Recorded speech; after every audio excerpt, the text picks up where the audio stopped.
All right, welcome. Today, we're going to tackle something super important, the gold standard of scientific proof. We're going to figure out how science actually separates what's real from what's just noise.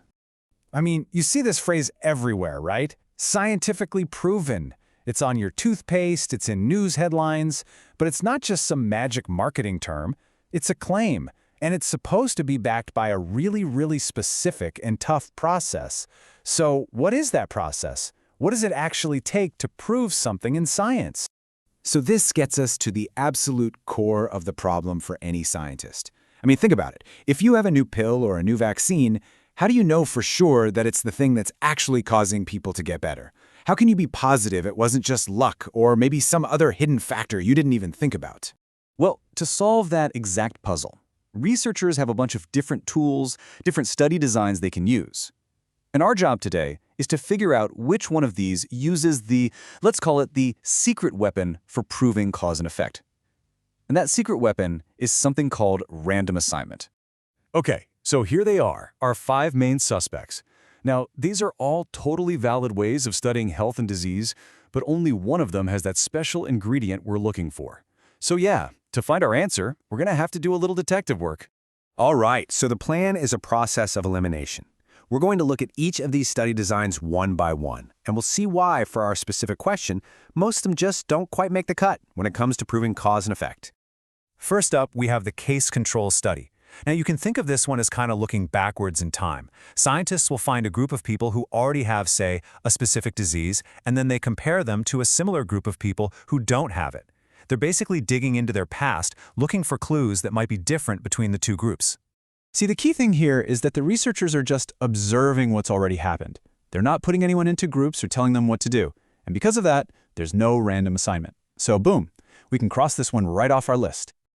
Okay, next on the list is the cohort study. This one is pretty much the opposite. It looks forward. Researchers will get a big group of people, a cohort, and just follow them over a long time, sometimes for years or even decades.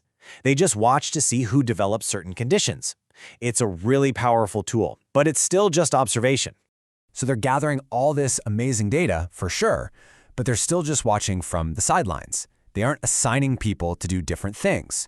And since they aren't assigning people to groups, well, there it is again, no random assignment. That means this isn't our gold standard either. Suspect B is out. All right, our third suspect is the cross-sectional study, and this one's even simpler. It's really just like taking a photograph.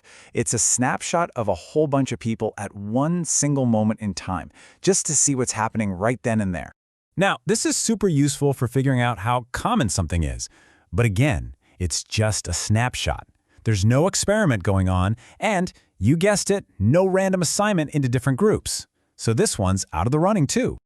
Okay, and our last incorrect suspect is the ecological study.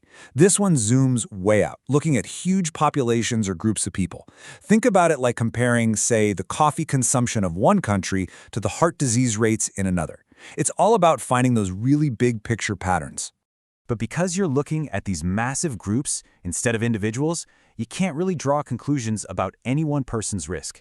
And for what we're looking for, it is critically missing that random assignment of individuals. So that means it's out too.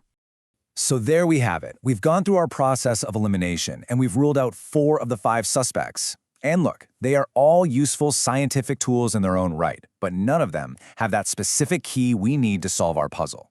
Which means only one candidate is left standing. And the answer, of course, is D, the Randomized Controlled Trial. You'll often hear it called an RCT. This is the one. This is the study design that stands head and shoulders above the others for this specific purpose. It's what the entire scientific community calls the gold standard of evidence. You know, the biggest clue is right there in the name. Randomized. That is the magic word we've been hunting for this whole time. This is the only type of study where researchers aren't just watching, they're actively stepping in and using the pure power of chance to put people into different groups. And the process itself is it's so beautifully simple and logical. You start with a group of people who are part of the study. Then you get to the most important step. You randomly assign them into 2 different groups. It's literally like flipping a coin for every single person. One group gets the new treatment, and the other group gets a placebo, or maybe the old standard treatment. And then at the end, you just compare the results from both groups. That's how you see the real effect. Okay, so we get what an RCT is, but let's dig a little deeper. Why is that one simple act, randomization, why is it so incredibly powerful? Why is this the method that allows scientists to actually say something is proven? Well, here's the absolute heart of it. Without randomness, bias can just sneak right in. I mean, you could accidentally, without even realizing it, put slightly healthier people in the treatment group, and that would totally mess up your results. But when you randomize, you let chance take over. You create two groups that are, on average, practically identical in every way. All those other factors, age, health habits, you name it, they all get balanced out. And that leaves only one single key difference between the two groups, the treatment. And this is the whole point, really. The goal is to minimize bias as much as humanly possible.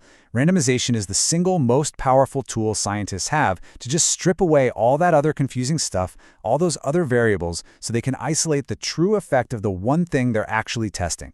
In this, right here, is the big so what for all of us. When you hear on the news that a new drug has been approved or a new vaccine has been declared safe and effective, it's because it has gone through and passed this incredibly rigorous process. The RCT is the final exam, the ultimate test that gives doctors and regulators and you the confidence to know that a treatment truly works.